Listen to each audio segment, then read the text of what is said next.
అందరికీ నమస్తే. నేను Mulla Srinivas. Welcome to news 360 special debate. ఇక తెలంగాణలోని రైతులకైతే ప్రభుత్వం మరొకసారి గుడ్ న్యూస్ చెప్పిందని చెప్పుకోవచ్చు. ఇక అర్హులై ఉండి వివిధ కారణాల వల్ల రుణమాఫీ కాని రైతుల వివరాలను సర్కార్ అయితే సేకరిస్తోంది. వారి కోసం ఇక ఇవాల్టి నుంచి కూడా సర్వే చేపట్టనుంది. ఇందుకు గాను ప్రత్యేకంగా ఒక యాప్ను కూడా సర్కారు అందుబాటులోకి తెచ్చింది. ఈ యాప్ ఇప్పటికే అన్ని జిల్లాల వ్యవసాయ అధికారులకు కూడా పంపినట్టు సమాచారం. ఇక రుణమాఫీ కాని రైతులందరూ కూడా రైతుల ఇళ్లకు వెళ్ళి సమాచారం తెలుసుకొని యాప్లో నమోదు చేస్తారు. ఇక ఈ సర్వేకి సంబంధించి గైడ్లైన్స్ ఇప్పటికే ప్రభుత్వం జారీ చేసింది. ఇది తాజాగా మరి రైతులకు ఒక గుడ్ న్యూస్ అని చెప్పుకోవచ్చు. ఇప్పటికే చాలా వరకు కూడా 13,000 కోట్ల రూపాయలు రైతు రుణమాఫీ కాలేదు.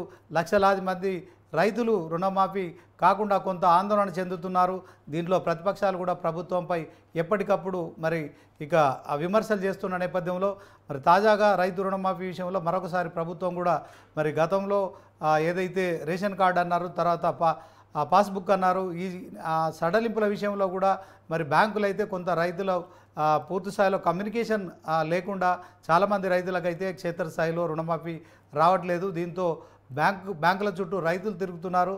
తాజాగా ఇప్పుడు వ్యవసాయ అధికారులకు ప్రభుత్వం ఒక గైడ్లైన్స్ ఇవ్వడమే కాకుండా ఒక యాప్ను కూడా క్రియేట్ చేసి ఆ యాప్లో ఏదైతే రైతు రుణమాఫీ వర్తించని రైతులందరి వివరాలు కూడా నమోదు చేయడమే కాకుండా షార్ట్ టర్మ్లో కూడా 2 లక్షల లోపు రుణం ఎవరైతే తీసుకున్నారో ఆ రైతులందరికీ కూడా మరి రుణమాఫీ వర్తింపజేసే విధంగా కూడా కార్యాచరణ చేస్తోంది. ఇక రైతులకు ఉపశమనం ఇస్తూనే మరొకసారి ప్రతిపక్షాలకు కూడా చెక్ పెట్టబోతుంది. ఈ అంశంలో మనతో మాట్లాడేందుకు స్టూడియోలో ఇక శివకుమార్ లాల్ యాదవ్ గారు ఉన్నారు. ఆయన కాంగ్రెస్ నాయకులు. అలాగే బీఆర్ఎస్ పార్టీ నుంచి ఇక మల్లెపాక యాదగిరి గారు ఉన్నారు. ముందుగా యాదగిరి గారితో మాట్లాడదాం. మరి బీఆర్ఎస్ ఈ విషయంలో గత కొన్ని రోజులుగా కూడా రుణమాఫీ అంశంలో ఇక మరి ఒక దశలో మాజీ మంత్రి హరీష్ రావు, అలాగే తాజాగా మాజీ మంత్రి కేటీఆర్ కూడా రైతు రుణమాఫీ పూర్తయింది అని చెప్తే ఖచ్చితంగా రాజీనామాలు చేస్తాం మా ఎమ్మెల్యే పదవులకు అని చెప్పిన నేపథ్యంలోనే ఇది ఒక కొన్ని నాలుగా కూడా సంచలనంగా మారింది. ఇప్పుడు తాజాగా మరి ప్రభుత్వం చేస్తున్న చర్యల్ని ఎట్లా చూస్తారు? యాదగిరి గారు చెప్పండి. హలో, మరొకసారి యాదగిరి గారు, రైతు రుణమాఫీ అంశంలో వ్యవసాయ అధికారులకు మరొకసారి ప్రభుత్వం క్షేత్రస్థాయిలో వెళ్ళాలి, రైతులకు సంబంధించిన వివరాలు సేకరించాలి, దీనికోసం ప్రత్యేకంగా ఒక యాప్ను కూడా తయారు చేశారు. ఆ యాప్ ద్వారా మరి రుణమాఫీ కానీ రైతులందరి వివరాలు సేకరించి రుణమాఫీ చేసేందుకు ప్రక్రియను తెలంగాణ ప్రభుత్వం ప్రారంభించింది. ఇప్పటికే మరి బీఆర్ఎస్ ఆరోపిస్తూనే ఉంది. సో 1,000 కోట్ల రూపాయలు ఇంకా రైతులకు సంబంధించిన రుణమాఫీ కాలేదు. లక్షలాది మంది రైతులు కూడా రుణమాఫీ కాకుండా అయోమయానికి గురవుతున్నారని రైతుల తరఫున మీరు క్షేత్రస్థాయిలో వెళ్ళి ధర్నాలు, నిరసనలు చేపట్టారు. ఇప్పుడు తాజాగా తెలంగాణ ప్రభుత్వం తీసుకున్న ఈ యాప్ కోసం కావచ్చు, తర్వాత క్షేత్రస్థాయిలో వ్యవసాయ అధికారులకు ఆదేశాలు జారీ చేయడం ఎట్లా చూస్తారు యాదగిరి గారు? మీకు అక్కడ ఉన్న ప్యానెల్లో ఉన్న వారికి నమస్తే. ఇప్పుడు కాంగ్రెస్ ప్రభుత్వం, రేవంత్ రెడ్డి గారి ప్రభుత్వం ప్రజలకు ఇచ్చిన హామీలను తప్పించుకోవడం కోసం మాత్రమే అనేక రకాల మార్గాలను ఎంచుకొని ప్రజల్లో వ్యతిరేకత రాకుండా ప్రయత్నం చేస్తుంది.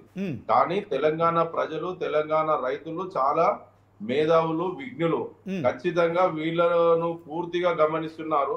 ఎందుకంటే వీళ్ళు చెప్పిన మాట ఏముందండి? ఫస్ట్ డిసెంబర్ 9 తారీఖు నాడు మా ప్రభుత్వం వస్తుంది, 2 లక్షల రూపాయల రుణము ఏకకాలంలో రుణమాఫీ చేస్తాము. ఇప్పుడు కేసీఆర్ గారు ఒకవేళ ఇచ్చినా మీరు మళ్ళీ వెళ్ళండి, మళ్ళీ తెచ్చుకోండి అని చెప్పి ఆ రోజు చెప్పిన నాయకులు ఈ రోజు వాళ్లకు మరి కేసీఆర్ గవర్నమెంట్ లో ఇచ్చినటువంటి రైతులు వాళ్ళే వీళ్ళు కదండి, వాళ్ళకి ఇవ్వకుండా వాళ్ళు చెప్పింది ఏముంది? 49,500 కోట్ల రూపాయలు చెప్తే సరిపోతుంది అని చెప్పి లెక్కలు చేసుకున్నారు.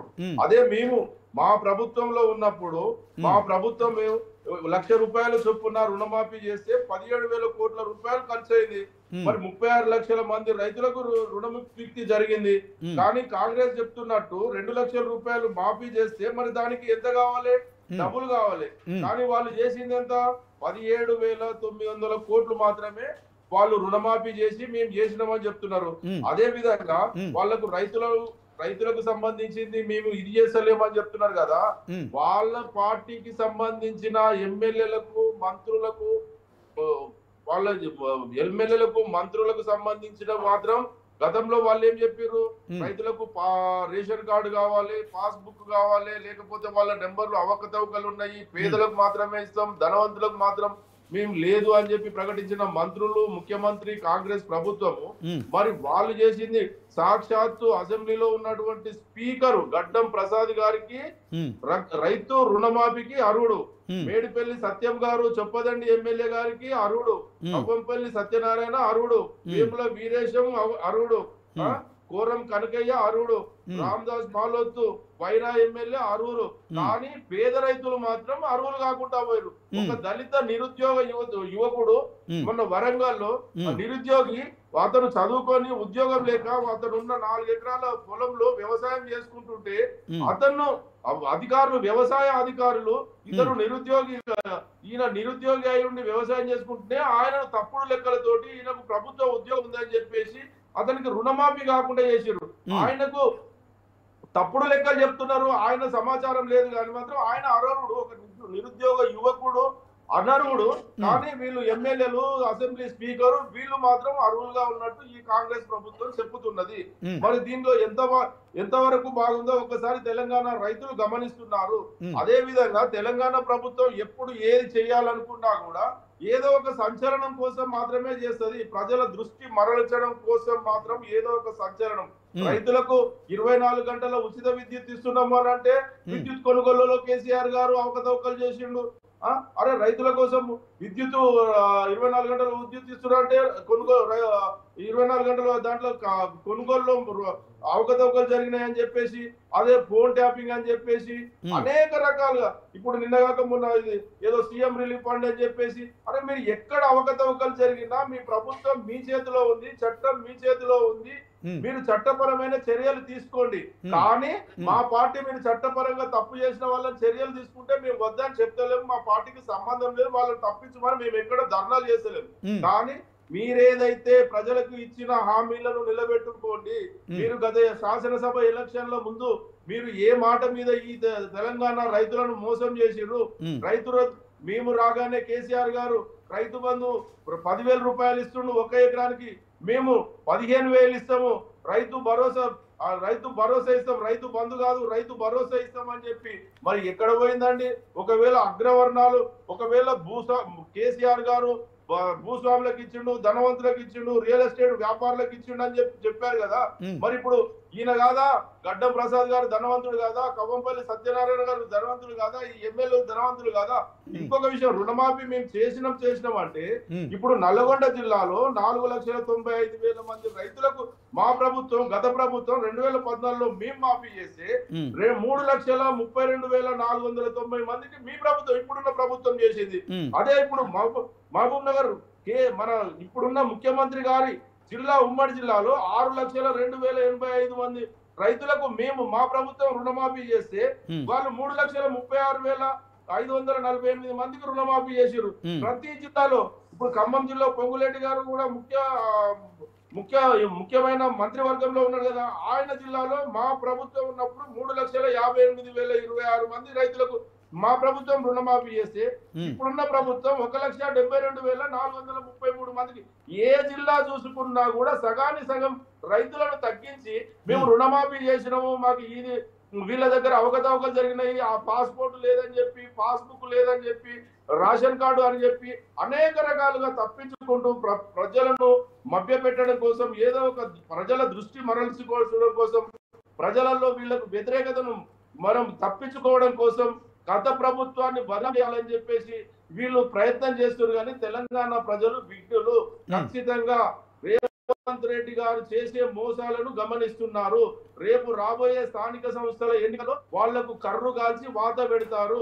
ఎందుకంటే కేసీఆర్ గారు తీసుకొచ్చిన సంక్షేమ పథకాలు ఈ భారతదేశంలో ఏ రాష్ట్రంలో కూడా జరగనటువంటి సంక్షేమ పథకాలు. పేదింటి ఆడబిడ్డ పెళ్లి చేసుకుంటే 1,00,000 రూపాయలు ఇచ్చారు, మీరు 1,00,000 రూపాయల తులం బంగారం అన్నారు. మరి 8 నెలల నుంచి ఎక్కడ పోయిందండి? ఎన్ని తులాల బంగారం చేసిరండి? తులం బంగారం షాపులో బంగారం దొరుకుతలేదా? రైతు భరోసాకు మేము 15,000 ఇస్తా అన్నారు, ఎక్కడ పోయినాయి? మేము 45 లక్షల మందికి రుణాలు ఇస్తా అన్నారు, ఎక్కడ పోయినాయి? మీరు ఏది చేసినా ఒక సంచలనం కోసం ఏదో రకంగా హైదరాబాద్ లో మేము బుల్డోజర్లు అని చెప్పి బుల్డోజర్ల ప్రారంభ పెట్టేసి సీఎం రిలీఫ్ ఫండ్ అని చెప్పేసి, లేకపోతే విద్యుత్ కొనుగోళ్లలో అవకతవకలు జరిగినాయి అని చెప్పేసి, ఫోన్ ట్యాపింగ్ అని చెప్పేసి తెలంగాణ ప్రజల దృష్టి కోసమే రేవంత్ రెడ్డి గారు కాంగ్రెస్ ప్రభుత్వం ప్రయత్నం చేస్తుంది. కానీ ఇది మొత్తం పూర్తిగా రేవంత్ రెడ్డి గారు చెప్పిన అబద్ధపు హామీలతోటి తెలంగాణ రాష్ట్రంలో ఉన్నటువంటి గ్రామీణ ప్రాంతంలో ఉన్నటువంటి రైతులే ఇప్పుడున్నటువంటి ఈ ప్రభుత్వానికి అవకాశం ఇచ్చిర్రు. కేసీఆర్ గారు 10,000 ఇచ్చిర్రు కదా, రేవంత్ రెడ్డి గారు 15,000 ఇస్తారని చెప్పి, కేసీఆర్ గారు ₹1,00,000 రుణమాఫీ చేస్తే రేవంత్ రెడ్డి గారు 2,00,000 రుణమాఫీ చేస్తారని చెప్పి, ఒక్క అవకాశం ఇస్తే మాకు డబుల్ ఇంకా ఆదాయం ఎక్కువ వస్తుందని చెప్పి ఆశపడి ఓట్లేసి మోసపోయిండ్రని చెప్పి ఇప్పుడు వాళ్ళు గమనిస్తున్నారు. రేపు రాబోయే స్థానిక సంస్థల ఎన్నికల్లో వాళ్లకు సరైన బుద్ధి చెప్తారు. ఆ రైతులే ఈ రోజు అతను గద్దె దించడం కోసం ముందుకు వస్తున్నారు. ఇప్పుడు ఆల్రెడీ రైతులు ఎంతో మంది జేఏసీగా ఏర్పడి ధర్నాలు చేస్తున్నారు, మనం చూస్తున్నాం. అందరూ నిరుద్యోగులు ధర్నాలు చేస్తున్నారు. దానికోసం ఒక్కసారి కాంగ్రెస్ వాళ్ళు ఇప్పుడు కూడా చెప్తున్నాము, నిజంగా గౌరవ ముఖ్యమంత్రి రేవంత్ రెడ్డి గారు ఈ కక్ష సాధింపు రాజకీయాలను పక్కన పెట్టి, ఒకవేళ తప్పు జరిగినట్టు గత ప్రభుత్వంలో గానీ ఇంకెవరైనా అధికారులు గానీ తప్పు చేస్తే చట్టం ఉన్నది, చట్టపరంగా చర్యలు తీసుకోమనండి, దానికి మేమేం అభ్యంతరం చెప్తలేదు. కానీ మీరు పేద ప్రజల కోసం ఏమైతే సంక్షేమ పథకాల కోసం 6 గ్యారంటీలు అని చెప్పి మీరిచ్చిన 420 హామీలు అని చెప్పేసి ఏవైతే చెప్పిరో, మీరు ఆ గ్యారంటీలను 420 హామీలను మీరు ఇచ్చి తెలంగాణ ప్రజల కోసం చూడండి. మీరు డిసెంబర్ 9 తారీఖు నాడు ఏకకాలంలో అన్నారు, డిసెంబర్ 9 తారీఖు ఎక్కడ పోయింది, ఎలక్షన్ల తర్వాత అన్నారు, జోగులాంబ సాక్షి అన్నారు, సమ్మక్క సారక్క సాక్షి అన్నారు, రాగిగుట్ట లక్ష్మీ నరసింహస్వామి సాక్షి అన్నారు, అదే భద్రాద్రి రాములు వారి సాక్షి అన్నారు. ఎక్కడ పోతే అక్కడ దేవాలయాల మీద దేవుళ్ళ మీద ప్రమాణం చేసిన ముఖ్యమంత్రి గారు ఇప్పుడు ఆఖరికి ఆగస్టు 15 అన్నాడు. 15 వరకు వచ్చేసరికి కూడా ఇప్పుడు ఇంకో కొత్త లెక్క చెప్తున్నాడు. మేము బరాబర్ మా నాయకుడు హరీష్ రావు గారు చెప్పారు, ఆగస్టు 15 వరకు నువ్వు రుణమాఫీ చేస్తే నేను రాజీనామా చేస్తాను. మరి ఇప్పుడు మీరే చెప్తున్నారు కదా, పూర్తి స్థాయిలో మేము అమలు చేయలేకపోయినామని మీ వ్యవసాయ శాఖ మంత్రి వర్యులు తుమ్మల నాగేశ్వరరావు గారు చెప్తున్నారు, కోమటిరెడ్డి వెంకటరెడ్డి గారు చెప్తున్నారు, అదే విధంగా మన ఉత్తమ్ కుమార్ రెడ్డి గారు చెప్తున్నారు, ఒక్కొక్క మంత్రి బట్టి విక్రమార్క గారు చెప్తున్నారు, మేము పూర్తి స్థాయిలో చేయలేకపోయినాము, ఇంతమంది మిగిలిపోయారు, ఇంతమందికి ఇచ్చినామని చెప్పేసి. మరి మీరు ఒకవేళ తప్పు చేసినాము, మీరు మీరు ఇచ్చిన మాటకు కట్టుబడి లేనప్పుడు మీ ప్రభుత్వం చిత్తశుద్ధితోటి, ఒకవేళ మీరు నిజంగా మీ విజ్ఞతతోటి ఆలోచన చేస్తే మీ ప్రభుత్వం, మీ ముఖ్యమంత్రి గారు రాజీనామా చేస్తారో లేదో అది మీ పార్టీ, మీ ఇష్టం. కానీ మా పార్టీ నాయకుడు చేసిన దానికి కట్టుబడి ఉన్నారు. ఆ కట్టుబడికి మీరు సిద్ధంగా లేరు కాబట్టి అది మీ విజ్ఞప్తికి వదిలిపెడుతున్నామని చెప్పి తెలియజేస్తున్నాం. ఓకే యాదగిరి గారు, ఇక మీరు లేవనెత్తిన అంశాలపై కూడా మనం ఇక స్టూడియోలో మనతో పాటు ఉన్నారు శివకుమార్ లాల్ యాదవ్ గారు. చెప్పండి, ఆయన ఆరోపణలు అయితే పూర్తిగా విన్నారు. గతంలో బీఆర్ఎస్ ప్రభుత్వం ఉన్నప్పుడు 17,000 కోట్ల రూపాయలు, ₹1,00,000 రుణమాఫీకే 36 లక్షల మందికి ఇచ్చారు. సో అది డబుల్ అయిందంటే ఖచ్చితంగా మరి మీరు మొదట్లో ప్రతిపాదించిన 49,500 కోట్లు మొదట మీరు ప్రతిపాదన తీసుకొచ్చారు, రైతు రుణమాఫీ చేస్తామని చేశారు. కానీ క్షేత్రస్థాయిలో అది 31,000 కోట్లకే పరిమితమైంది. దాంట్లో ఇంకా 18,000 కోట్లు మాత్రమే మీరు బ్యాంకులకు జమ చేయడం జరిగింది. ఆ బ్యాంకుల దగ్గర నుంచి కూడా చాలా వరకు మరి ఆర్థిక శాఖ మంత్రి నివేదించిన లెక్కల ప్రకారం 7,500 కోట్ల వరకే రైతులకు చేరింది, మిగతా అన్ని బ్యాంకుల దగ్గర ఉండిపోయినాయి. సో క్షేత్రస్థాయిలో లక్షలాది మంది రైతులు అయితే మాత్రం రైతు రుణమాఫీ విషయంలో ఆందోళన చెందుతున్నారు. సో రైతు రుణమాఫీ విషయంలో కూడా ఆందోళనతో పాటు బ్యాంకుల చుట్టూ తిరుగుతున్నారు. ప్రభుత్వం చెప్తున్న దానికున్న క్షేత్రస్థాయిలో చేసేదానికి పొంతన కుదరట్లేదు. దీంట్లో మరి 36 లక్షల మందికి బీఆర్ఎస్ పార్టీ చేసిన క్రమంలో ₹1,00,000కి మరి అంటే సుమారుగా 34,000 కోట్లు మీరు పెట్టాల్సి ఉండే. కానీ దీంట్లో మీరు కొత్త జీవో తీసుకొచ్చి దీంట్లో రేషన్ కార్డ్ అని, పాస్బుక్ అని ఇట్లాంటివన్నీ పెట్టి మీరు పూర్తి స్థాయిలో మరి రైతులను ఇబ్బంది పెడుతున్నారు. ఎట్ ద సేమ్ టైం నల్గొండలో మరి 4,95,000 మంది ఉంటే ఇక 3,40,000 మందికి మాత్రమే మీరు రైతు రుణమాఫీ చేశారు. అలాగే ఇంకా రేవంత్ రెడ్డి సొంత జిల్లా మహబూబ్ నగర్ చూసుకున్నట్టు కూడా ఇక 6,82,000 మంది రైతులు ఉంటే మీరు కేవలం 3 లక్షల, అంటే ఎక్కడ చూసినా 3,36,000 మందికి రైతు రుణమాఫీ చేశారు. సో సీఎం సొంత జిల్లాలో కూడా ఇలాంటి పరిస్థితులు ఎందుకు తలెత్తుతున్నాయి, రైతులను ఎందుకు కన్ఫ్యూజ్ చేస్తున్నారు? సో మీరు ఇచ్చిన మాట ప్రకారం మరి అధికారంలో వచ్చిన 100 రోజుల్లో మాఫీ చేస్తా అన్నారు. లోక్సభ ఎన్నికల కోడ్ వచ్చింది, ఓకే మీకు గ్యాప్ దొరికింది, దానికి ఒక మీరే కట్ ఆఫ్ డేట్ పెట్టుకున్నారు, ఆగస్ట్ 15 వరకు అన్నారు. ఇప్పుడు తాజాగా మళ్ళీ ఒక యాప్ అంటున్నారు, వ్యవసాయాధికారులతోని మరి వివరాలు సేకరిస్తామంటున్నారు. సో కొన్ని రోజుల్లో రుణమాఫీ విషయంలో క్లారిటీ వస్తుందని ఎక్స్పెక్ట్ చేస్తున్నాం. కానీ రైతులకు సంబంధించిన ఇష్యూలో మరి రైతు రుణమాఫీ విషయంలో రైతు భరోసా కావచ్చు, రైతు రుణమాఫీ కావచ్చు, వీటన్నిటి విషయంలో మీరు మేనిఫెస్టోలో చెప్పిన దాని ప్రకారం మీరు ఓట్లేదు. ఇవి కాకుండా మీరు ఇంకొక 419 హామీలు కూడా నెరవేర్చాల్సి ఉంది. ఏం చెప్తారు? ముందుగా న్యూస్ 360 ప్రేక్షకులకు మీకు ప్యానల్ ఉన్న వారికి నమస్కారం. ఒకటేమంటే ఈ టీఆర్ఎస్ బీఆర్ఎస్ వాళ్ళంతా కేసీఆర్ తర్వాత అందరు ఒకటే స్కూల్లో చదువుకున్నారు.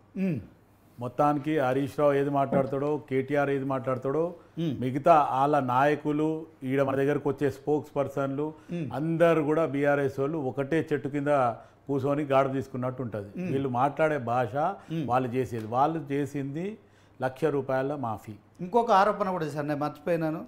స్పీకరు, ఎమ్మెల్యేలు వీళ్ళందరికీ రైతు రుణమాఫీ అవుతుంది, సాధారణ రైతులకు రుణమాఫీ కావట్లేదు.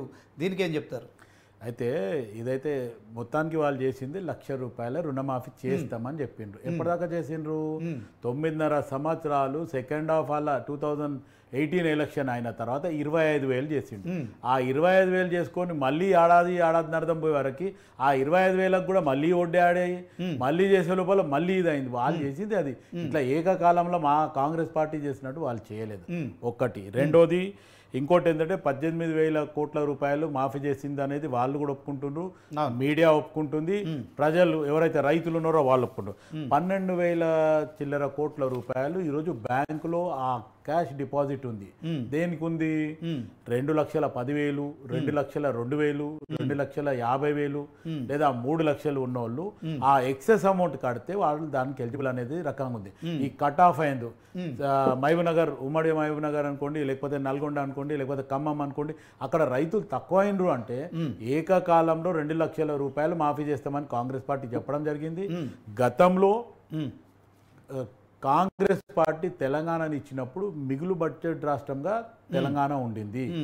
ఈరోజు తెలంగాణలో 10 సంవత్సరాలు అయిన తర్వాత మొత్తానికి బీఆర్ఎస్ టీఆర్ఎస్ పార్టీ ఖజానా ఖాళీ చేసేసి ఇంకా ఒక్క పౌరుని పైన పుట్టిన బిడ్డ మీద కూడా ₹1,50,000 అప్పు పెట్టి ఈరోజు పారిపోయిన దొంగలు ఈరోజు టీఆర్ఎస్ బీఆర్ఎస్ వాళ్ళు ఇవన్నీ మాట్లాడడము ఈరోజు కొత్తగా ఏమంటే చోటోని ఎదురుగా శంకు తినట్టు వాళ్ళు ఊదడం జరుగుతుంది. అంతే. అది మొత్తానికి చోటోని ఎదురుగా శంకుతే వానికి వినబడదంట. ఇప్పుడు ఈ టీఆర్ఎస్ బీఆర్ఎస్ వాళ్ళకు కూడా వినబడతలేదు. అంటే కాంగ్రెస్ పార్టీ ఈరోజు హరీష్ రావు టాపిక్ మాట్లాడింది. ఇప్పుడు మలపక యాదగిరిగా హరీష్ రావు గతంలోనే ఉద్యమ కాలంలోనే మొత్తానికి కెరోసిన్ ఒంటిపైన పోసుకొని ఒక అగ్గిపెట్ట పుల్ల డబ్బి దొరకలేదని 11 సంవత్సరాల నుంచి తిరుగుతుండు అగ్గిపెట్ట పుల్ల డబ్బికి.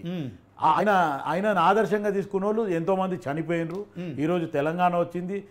ఎవరైతే చనిపోయిన అమరుల వీరుల పుణ్యాన వీళ్ళు అధికారం వెళ్తూ ఇదే హరీష్ రావు ఒక రబ్బర్ చెప్పులు వేసుకొని ట్రంక్ పెట్టుకొని వస్తుందని చెప్పి ఈరోజు మైనపల్లి హనుమంతరావు గారు చెప్తాడు.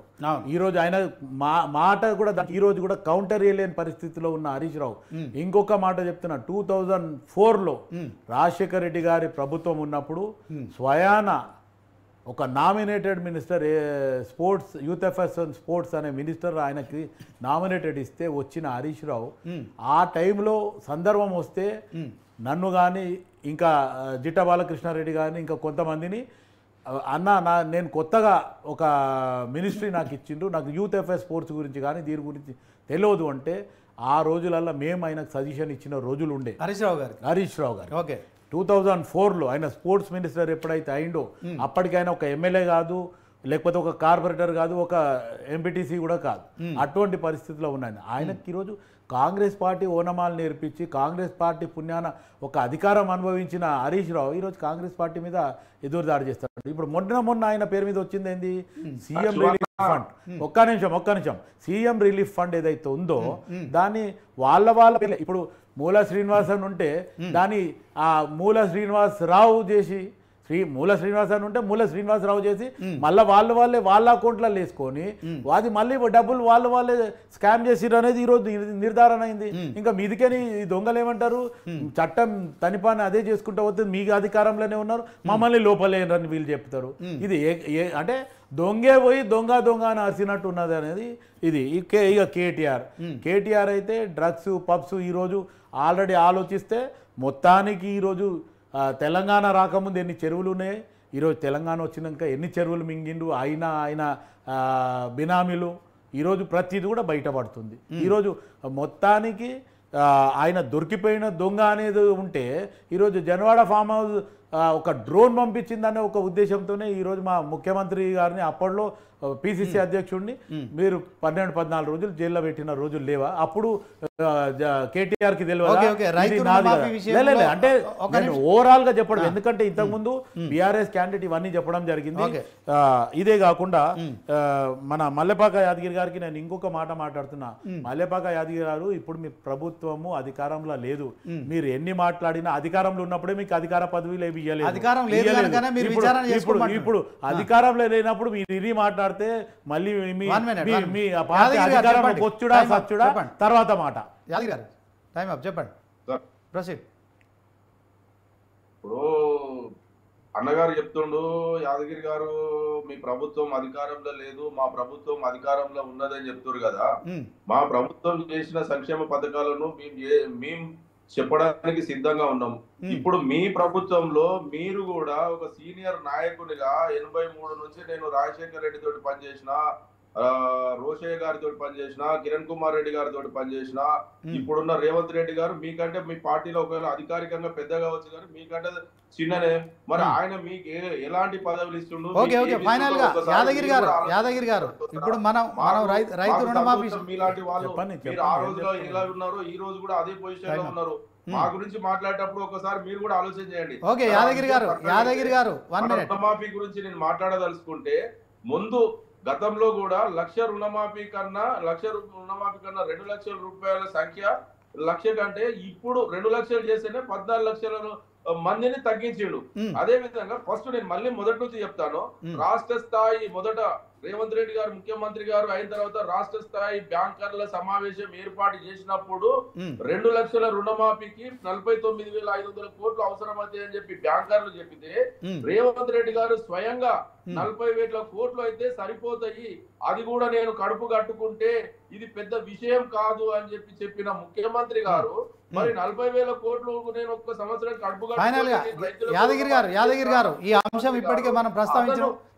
ఫైనల్ గా రాష్ట్ర బడ్జెట్ లో మంత్రివర్గం సమావేశంలో 31,000 కోట్లు సరిపోతుందని చెప్పిండు. మరి కానీ అదే చివరకు అది కూడా కోత పెట్టి బడ్జెట్ లో 26,000 కోట్ల రూపాయలు మాత్రమే ప్రవేశపెట్టిండు. బడ్జెట్ ఎంత ప్రవేశపెట్టిండు? 26,000 కోట్లు.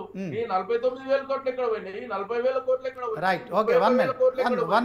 ఆఖరికి నువ్వు బడ్జెట్ లోనే 26 కోట్లు పెట్టి ఇప్పుడు ఇచ్చిందంతా 17,000 కోట్లు. మీరు ఇంకెక్కడ మాట్లాడుతున్నారు అన్న శివన్న? రైతుల కోసం ఆలోచించింది అన్న, మీరు రేవంత్ రెడ్డి గారి మెప్పు కోసం మాట్లాడకుండా అన్న, ప్రజల కోసం మాట్లాడురన్నా, మీరు ప్రజలలో ఉంటారన్నా, మీరు ప్రజల కోసం ఆలోచన చేయండి. చెప్పండి శివకుమార్ గారు. నేను చెప్తున్నా కదా, మీరు ఆగండి. యాదగిరి గారు వన్ సెకండ్ మీరు ఆగండి. మీరు బడ్జెట్లో పెట్టిన దానికి, తర్వాత బ్యాంకర్ సమావేశంలో చర్చించిన దానికి కావచ్చు, తర్వాత మీరు పూర్తి స్థాయిలో బ్యాంకులకు ఇచ్చింది కావచ్చు, చాలా వ్యత్యాసాలు ఉన్నాయి. దీంతో రైతులు ఆందోళన చెందుతున్నారు. మీరు ఇచ్చిన దానికంటే ఆందోళన చెందిన వాళ్ళకు ఉన్నారు. మీరు చెప్పిన లెక్కల ప్రకారమే మీరే అన్నారు, ఇప్పుడు 12,000 కోట్లు ఇంకా బ్యాంకుల దగ్గర ఉన్నాయని చెప్తున్నారు. ప్రతిపక్షాలు ఇంకో 13,000 కోట్ల రూపాయలు ఇంకా మీరు రిలీజ్ చేయాల్సినవి ఉన్నాయంటున్నారు. సో ఇదంతా 1,000 కోట్ల రూపాయలు లక్షలాది మంది రైతులకి. మరి ఇప్పుడు ఏదైతే వ్యవసాయ అధికారుల ద్వారా మీరు క్షేత్రస్థాయిలో వెళ్ళి ఇది వారం 2 వారాలలో పూర్తిగా కంక్లూజన్ చేస్తారా? ఆల్రెడీ ఏదైతే రైతు వేదికలు ఏదైతే పెట్టినో రైతు ఆఫీసర్ల దగ్గర పంపించి వాళ్ళ దగ్గర ఏదైతే చిన్న మొన్న కరెక్షన్ ఉందో లేకపోతే బ్యాంకుల ఏమైనా తప్పిదం ఉందో రైతులు ఓపెన్గా వచ్చి మీడియా ముందు చెప్పడం జరిగింది. గతంలో నా పేరులో ఇది లేకుండే ఇది అయింది సాంకేతిక సమస్యలు సవరిస్తున్నారు, అవన్నీ సవరించిన వాళ్ళకి ఎంబడే పడుతుంది. రెండోది 2,02,000 రూపాయలు ఉంటే ఆ 2,000 రూపాయలు కట్టిన వాళ్ళకి 2 లక్షల రూపాయలు మనం రుణమాఫీ అవుతుంది.